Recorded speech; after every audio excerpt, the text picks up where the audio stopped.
Mudik Lebaran menjadi berkah bagi para pekerja panggul di Pelabuhan Nusantara Parepare, Sulawesi Selatan. Di saat banyak orang berkumpul bersama keluarga, mereka justru sedang gigih-gigihnya menjemput rezeki demi bisa membeli baju Lebaran untuk sang buah hati.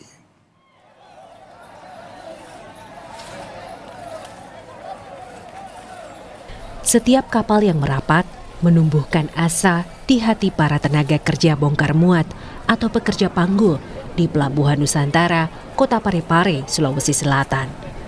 Musim mudik jalur laut membuat kapal syarat penumpang. Itu artinya akan lebih banyak penumpang yang membutuhkan jasa pekerja panggul, membawa barang-barang mereka hingga ke dermaga atau kendaraan penjemput. Itu artinya juga akan lebih banyak rezeki yang bisa didapat. Meski rezeki itu harus didapat dengan berlomba naik ke kapal, berebut dengan ratusan pekerja panggul lain.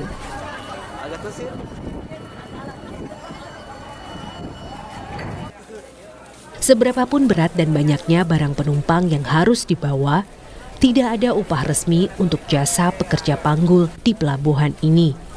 Semua berdasarkan kesepakatan dengan penumpang. Salah seorang pekerja panggul, Burhan, gigih mengerjakan tugasnya di tengah ibadah puasa. Ia ingin lebih banyak rupiah yang terkumpul demi ketujuh anak-anaknya bisa mengenakan baju baru saat berlebaran nanti. Ya, jelas capek. Capek ya? Iya. Pak, biasa berapa ongkosnya Pak kalau angkat barang seperti itu? Ya tergantung dari penumpang kasihan tuh kan, karena penumpang kasihan, kita juga kasihan kan toh. Begitu. Demi karena kehidupan. Untuk baju lebaran anak toh. Ada berapa anak Pak yang akan belikan baju Pak? 7. Musim mudik lebaran tahun ini begitu disyukuri para pekerja panggul.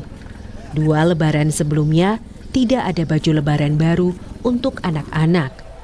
Para pekerja panggul minim penghasilan lantaran pembatasan penumpang karena COVID-19. Kini, di momen lebaran tahun ini, para tenaga kerja bongkar muat di Pelabuhan Nusantara Parepare bisa sumringah saat pulang ke rumah, membawa baju lebaran yang baru untuk anak-anak.